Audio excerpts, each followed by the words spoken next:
Divedi Science and Commerce Academy, leading in results year by year. Brajnaini Nagar, Ganga garden के पास, Mata Mandir, Limbodi, Indore, Madhya Pradesh. Call 7566663636, 7566667676।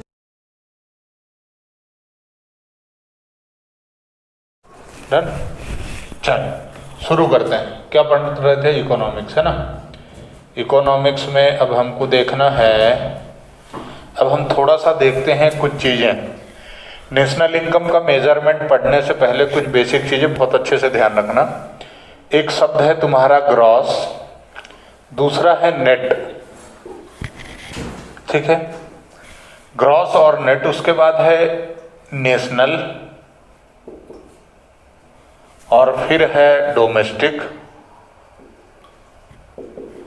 उसके बाद है मार्केट प्राइस। मार्केट प्राइस इसको आज के बाद हम लिखेंगे एमपी, मध्य प्रदेश। और इधर आता है तुम्हारा फैक्टर कॉस्ट, जिसको हम लिखेंगे एफसी, ठीक है। अब ये क्या है, क्यों है, जो भी है बहुत अच्छी बात है, समझो। ग्रॉस, ग्रॉस का मतलब है टोटल, कुल, या फिर सकल हिंदी में बोलते हैं। इसमें सब शामिल है, माइनस कुछ भी नहीं हुआ। नेट का मतलब क्या है कि यहां से जो इनडायरेक्ट चीजें हैं वो हटाई जा चुकी हैं।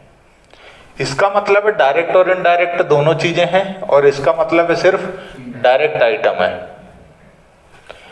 अच्छा, ग्रॉस से यदि नेट में जाना है तो आपको माइनस करना है डिप्रिसिएशन।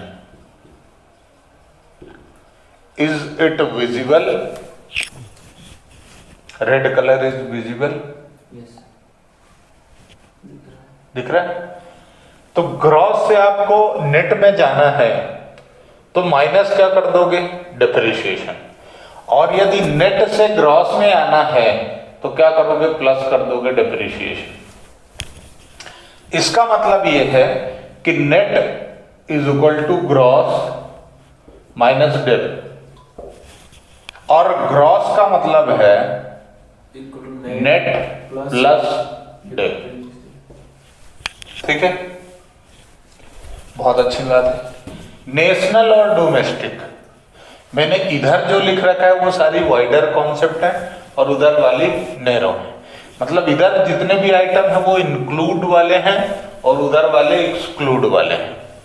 अब नेशनल से आपको डोमेस्टिक में जाना है तो आपको माइनस करना पड़ेगा NFIA। क्या होता है अभी बताऊंगा। डोमेस्टिक से नेशनल में आना है तो प्लस करना पड़ेगा NFIA। मार्केट प्राइस से फैक्टर कॉस्ट में जाना है तो माइनस करना पड़ेगा NIT, और यहां से यहां आना है तो प्लस करना पड़ेगा NIT।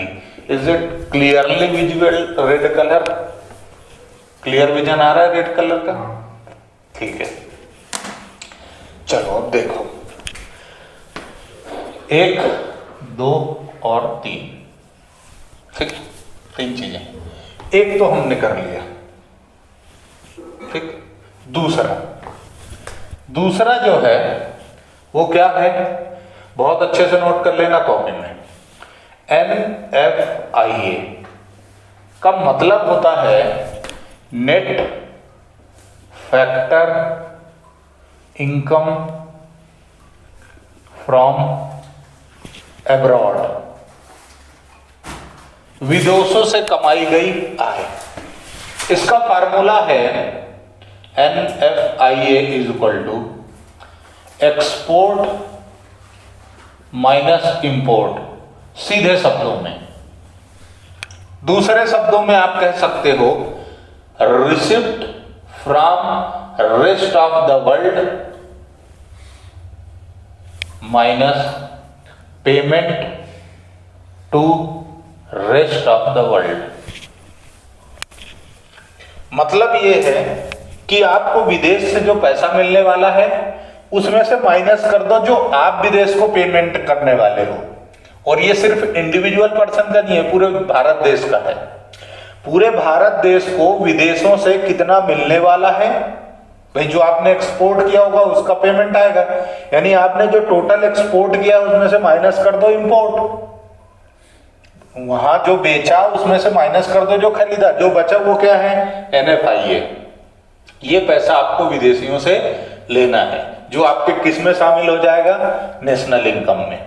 नेशनल इनकम मतलब आपने कहीं से भी कमाया हो, घर से बाहर से दोनों मिला के, घर वाली बाहर वाली दो ही मिला दो तो नेशनल है। सिर्फ घर वाली पर ध्यान दोगे तो डोमेस्टिक है। मतलब जो इंडियन डोमेस्टिक टेरिटरी है, इंडियन डोमेस्टिक टेरिटरी के अंदर जो भी आपका प्रोडक्शन हो रहा है वो पूरा क्या है, डोमेस्टिक। आप देसी विदेशी मतलब घर वाली बाहर वाली दोनों को मिला करके देख रहे हो कितनी इनकम है, तो फिर वो नेशनल इनकम कहलाती है। उसमें आपको NFIA जोड़ना पड़ेगा। NFIA मतलब net factor income from abroad, आपको विदेश से कितनी आय हो रही है उसका नेट का मतलब क्या है कि जो आपको रिसीव होना है उसमें से जो आप पेमेंट करोगे वो माइनस कर दो। क्लियर, डन, कोई समस्या? हाँ, तो अब ये क्या करना है, national is equal to, second में ही national is equal to domestic plus NFIA, और domestic is equal to national minus NFIA। Clear है, डन। थर्ड की बात करते हैं। थर्ड का मतलब है मार्केट प्राइस। मार्केट प्राइस यानी बाजार मूल्य। बाजार मूल्य में आप क्या करते हो, टैक्सेस जोड़ देते हो। जब आप कोई चीज बाजार में बिकती है तो उसमें टैक्स जुड़ जाता है। उसमें से टैक्स दो तरह का होता है, डायरेक्ट और इनडायरेक्ट। तो जो चीजों पे लगता है, गुड्स और सेवाओं सर्विसेज पे, वो GST है। GST मतलब इनडायरेक्ट टैक्स। तो NIT का मतलब है नेट इनडायरेक्ट टैक्स।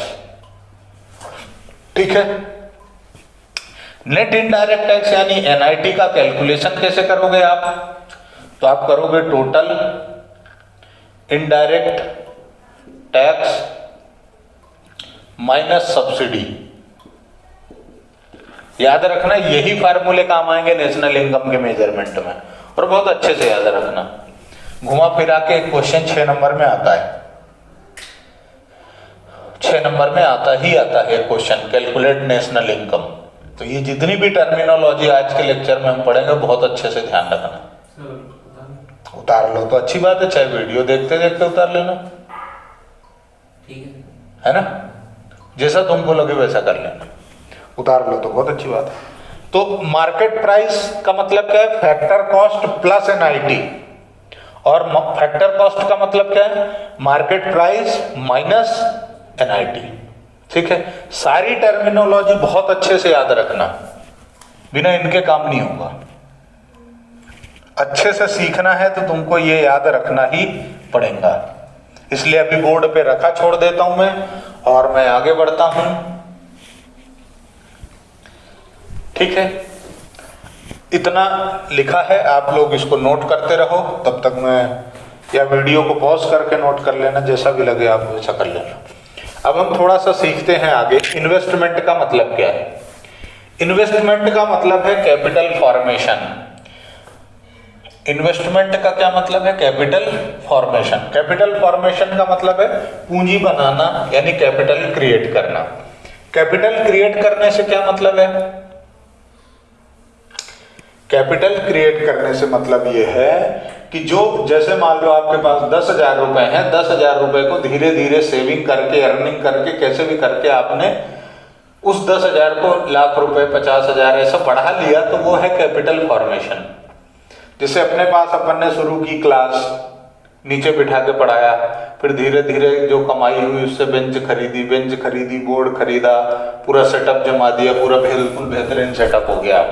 रिगार्डिंग शुरू कर दी। तो ये जो चीजें खरीदी अपन ने इससे कमा कमा के, इससे वैल्यू बढ़ गई अपनी। मतलब जो चीज, जो बिजनेस हमने 1000 रुपए लगा के शुरू किया था, उसमें आज हमारे पास लाखों रुपए की एसेट है। तो ये जो 1000 से लाख रुपए में कन्वर्ट हुआ, ये क्या है? Capital formation. बराबर है? आगे बढ़े, चलो आगे बढ़ते हैं अब हम। तो इन्वेस्टमेंट मतलब कैपिटल फॉर्मेशन, पूंजी बनाना। तो investment refers to addition to the capital stock of an economy.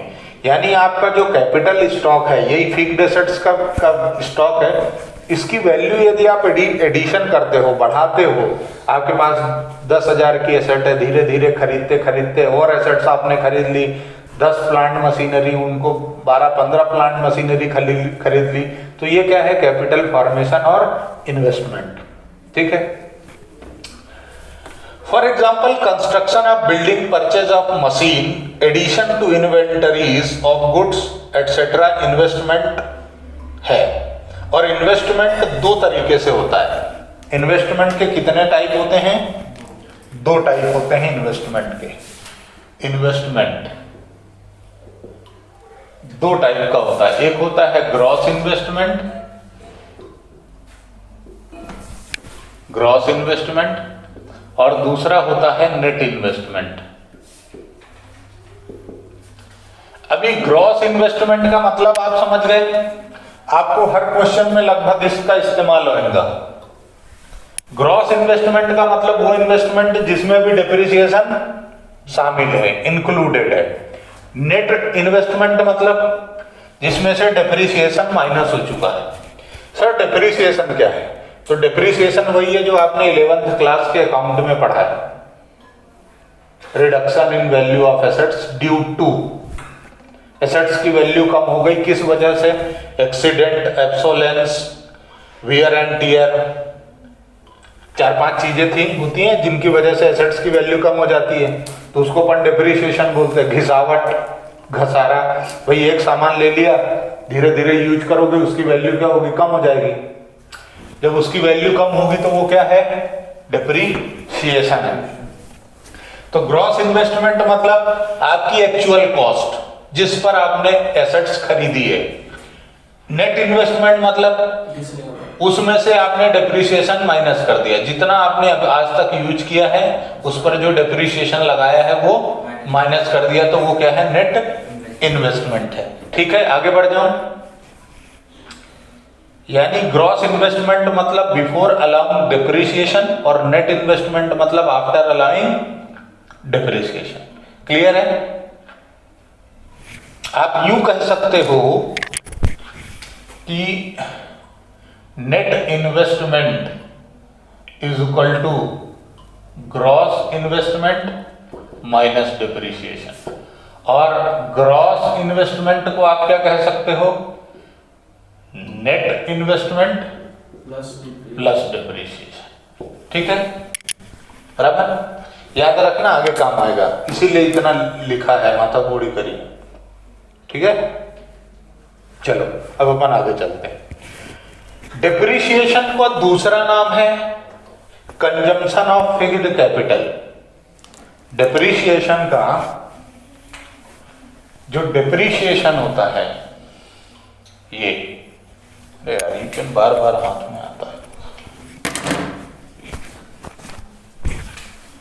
Depreciation को दूसरे शब्दों में क्या कहा जाता है? Consumption of fixed capital. ध्यान रखना, एग्जामिनर आपको फंसाने के लिए यही करता है,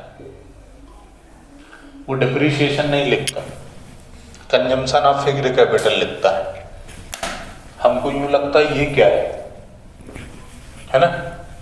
ये तो नया आइटम है। नया आइटम नहीं है वो डिप्रिसिएशन है। ठीक है, रिझाने वाले काम है, बिल्कुल सही बात है। तो depreciation refers to a fall in the value of fixed assets due to normal wear and tear, passage of time, expected obsolescence, मतलब चेंज इन टेक्नोलॉजी एटसेट्रा। ठीक है। पहले आप 2G मोबाइल चला रहे थे, उसको आज कोई नहीं पूछ रहा है, भले आपने 50,000 में खरीदा हो, पर उसकी कोई वैल्यू नहीं है ना, क्योंकि वो आउटडेटेड टेक्नोलॉजी हो चुकी है, दैट इज ऑब्सोलेंस। ठीक है, आगे बढ़ो। डिप्रिसिएशन का एक नाम मैंने आपको बता दिया, कंजम्पशन ऑफ फिक्स्ड कैपिटल। तो इसके दो और नाम हैं, दो और नाम भी आप देख ही लो लगे हाथ। इसका एक नाम तो ये हो गया, इसका दूसरा नाम होता है current replacement cost. Current replacement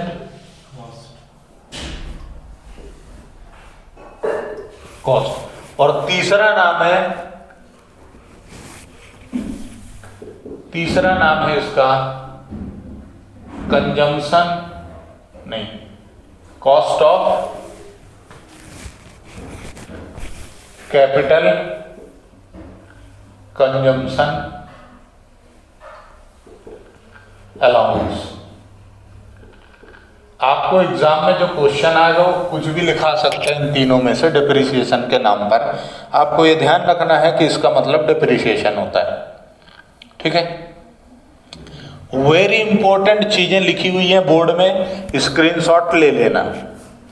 depreciation के दूसरे नाम क्या है? Consumption of fixed capital, current replacement cost, capital consumption allowance. ठीक है, तीनों का मतलब एक ही है। जानू, सोना, मेरा बच्चा, मेरा मुन्ना, जो बातें होत करते हो ना, मेरे लाल, मेरे पीले, मेरे नीले, मेरे हरे, लाइक दैट।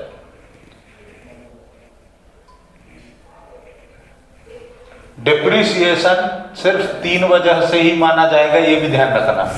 आपके फिक्स्ड एसेट्स की वैल्यू कम हो गई और उसमें यदि ये 3 रीजन है तो ही मानेंगे कि ये डिप्रिसिएशन है ना। पहला, नॉर्मल वियर एंड टियर, आपने उस एसेट्स को यूज किया इसलिए उसकी वैल्यू कम हो गई। दूसरा, टाइम गुजर गया, भले आपके पास वो एसेट्स रखी रही, समय गुजर गया, मतलब आपने उसको 5 साल पहले खरीदा था, भले आपने, जैसे गाड़ी है, गाड़ी शोरूम से खरीदते हो, आधे घंटे में उसकी कीमत खत्म हो जाती है, भले आप 72,000 की खरीदो या 72 लाख की खरीदो, पर जैसे ही वो शोरूम से निकली आपके नाम पे रजिस्टर्ड हुई, उसकी वैल्यू कम हो जाती है। Passage of time, expected obsolescence, outdated technology, technology outdated. सिर्फ इन 3 वजह से फिक्स्ड एसेट्स की वैल्यू कम हुई है या इन्वेस्टमेंट की वैल्यू कम हुई है, तो उसको क्या बोलेंगे? डिप्रिसिएशन। जितना वैल्यू कम हुई है, मान लो आपने 5 लाख का एसेट्स खरीदा, ठीक है, उसको आपने लपक के यूज किया, इसकी वजह से उसकी वैल्यू कम हो गई, या फिर आपने खरीद के रख ली और 2-3 साल हो गए तो भी वैल्यू कम हो जाएगी, या फिर आपने खरीद 2G मोबाइल खरीदा, अब जमाना 5G का आ चुका है, टेक्नोलॉजी आउटडेटेड हो चुकी है। ये जो 3 वजह हैं, इन्हीं 3 वजह से एसेट्स की वैल्यू की कमी को डिप्रिसिएशन माना जाएगा। ठीक है, इकोनॉमिक्स के अंदर। आगे बढ़े,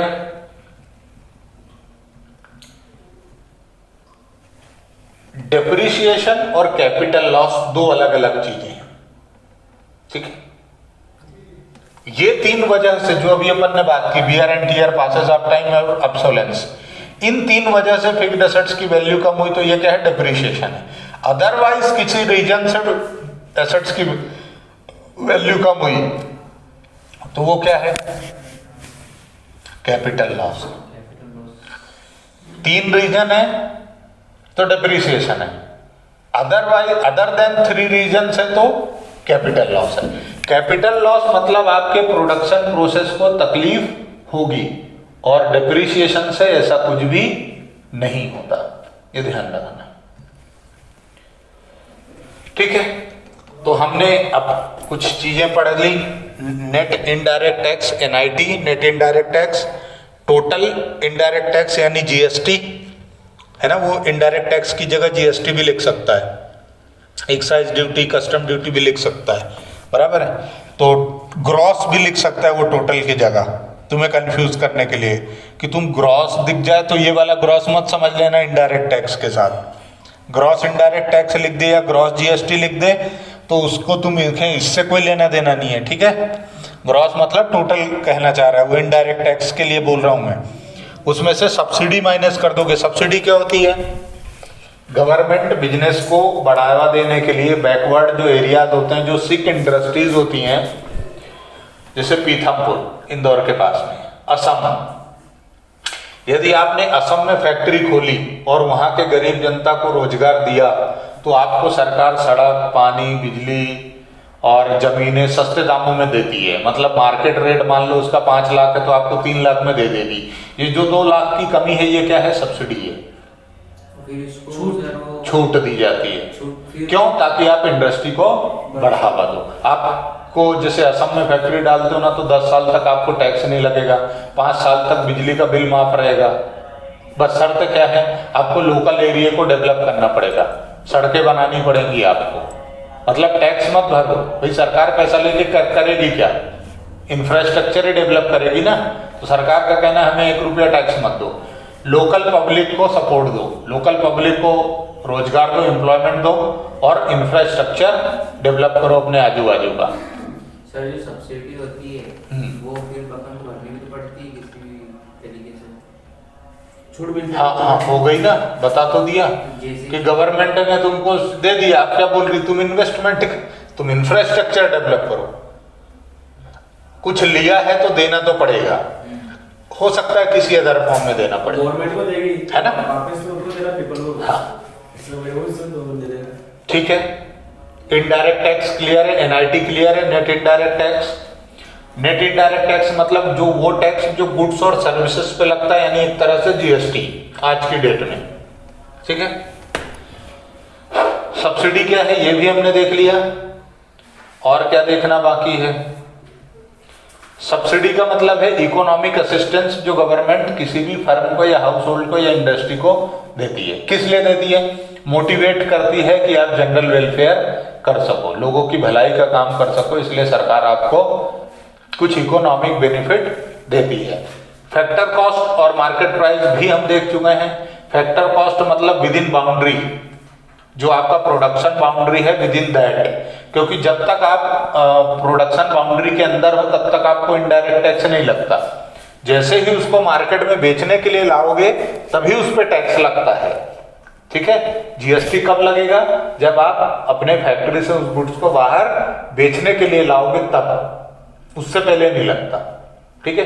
यानी मार्केट प्राइस का मतलब क्या है कि उसमें इनडायरेक्ट टैक्स इंक्लूडेड है और हमें यदि फैक्टर कॉस्ट चाहिए तो उस इनडायरेक्ट टैक्स को हटाना है। बाकी यहां लिख दिया मैंने, है ना। यानी market price is equal to factor cost plus NIT और factor cost is equal to market price minus NIT. Done. 2-3 बार समझा दिया, ज्यादा नहीं समझाऊंगा।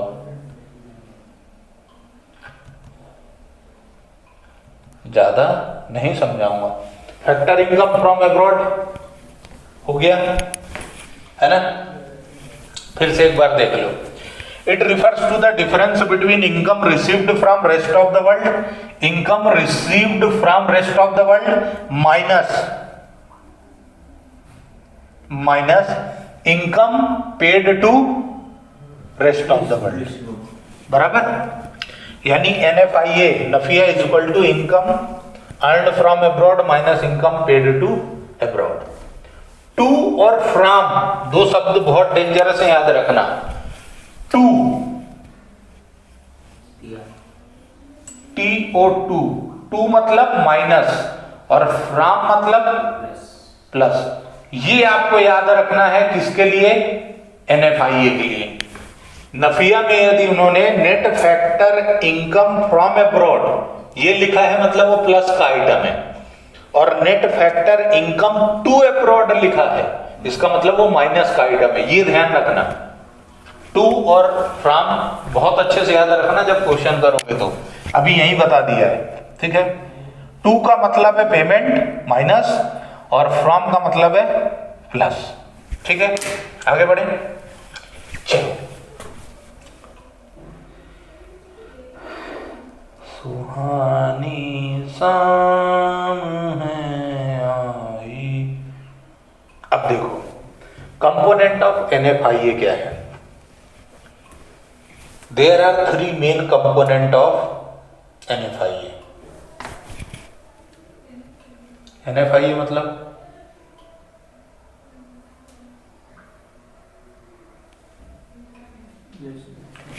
अब एक चीज और नोट कर लो, NFIA can be positive, negative और जीरो। ये जो आइटम है NFIA ये प्लस भी हो सकता है, माइनस भी हो सकता है और जीरो भी हो सकता है ना। आप इंपोर्ट और एक्सपोर्ट आपका बराबर भी हो सकता है, एक्सपोर्ट ज्यादा और इंपोर्ट कम भी हो सकता है, इंपोर्ट ज्यादा और एक्सपोर्ट कम ऐसा भी हो सकता है। ठीक है, आगे बढ़े। अरे बेटा ये दे दो ऐसी कोई, हाँ चल। अब एक चीज और समझो, रिटेन्ड अर्निंग का क्या मतलब है। रिटेन्ड अर्निंग, रिटेन्ड अर्निंग का मतलब है आपने जो कमाया उसमें से कुछ पैसा बचा के रख लिया। रिटेन्ड अर्निंग वही मतलब है जो आप अकाउंट में पढ़ते हो, रिजर्व वगैरह पढ़ते हो ना, रिजर्व ही रिटेन्ड अर्निंग होता है। आपने पैसे कुछ बचा के रख लिए कि इन फ्यूचर इमरजेंसी के केस में काम आएंगे, तो वो क्या है, रिटेन्ड अर्निंग। बचा के रखते हैं। और FD करवानी, हाँ हो सकता है। अब नेट फैक्टर इनकम में क्या क्या आएंगे, compensation of employee, net compensation of employee, net income from property and entrepreneurship plus net retained earnings. ये सब कहाँ होना चाहिए, विदेश में। यदि मान लो कोई इंडियन रेसिडेंट फॉरेन में वर्किंग करता है और वहाँ सैलरी कमाता है, कोई इंडियन पर्सन है उसकी प्रॉपर्टी है विदेश में, वहाँ से उसको रेंटल इनकम आती है, या फिर कोई ऐसा बंदा है जो विदेशों से इनकम कमाता है और उसकी सेविंग रिटेन्ड अर्निंग के रूप में रखी हुई है, तो सब चीज क्या है, NFIA net factor income from abroad में शामिल हो जाएगा। ठीक है सर, तो उसको इंडियन करेंसी में पैसे मिलेंगे, इंडियन करेंसी में मिलेंगे, कन्वर्ट होकर के कन्वर्ट करवा लेगा वो बंदा। तो फिर वहाँ के पैसे कम होंगे सर, चार्ज भी करते हैं ना इंडियन करेंसी में करने में। सीधी सी बात है, आप दुकान खोल के बैठे हो तो फ्री में तो चलाओगे नहीं, कुछ ना कुछ तो अर्निंग लेनी पड़ेगी ना। गधा घास से दोस्ती नहीं कर सकता, मतलब घोड़ा घास से दोस्ती नहीं कर सकता ना। कमाओगे नहीं, खाओगे कैसे, दुकानदारी कैसे चलेगी। ठीक है, तो चलो यहाँ से हम इस पार्ट को खत्म करते हैं। ये चैप्टर इतना, ये जो टर्मिनोलॉजी था ये कंप्लीट होता है। इसको बहुत अच्छे से देखना, बहुत इंपॉर्टेंट कॉन्सेप्ट है ये। अगले चैप्टर के लिए ये बेस है, यहीं से काम होगा, ये आप ध्यान रख लेना, यहीं से काम होगा आपका। नहीं तो काम, यदि ये आता है तो काम बन जाएगा, अदरवाइज काम डल जाएगा, लग जाएगा, जो भी आपको समझना है वो। ठीक है, अब हम शुरुआत करेंगे नेशनल इनकम की, वो अगले पार्ट से शुरुआत होगी। Thank you.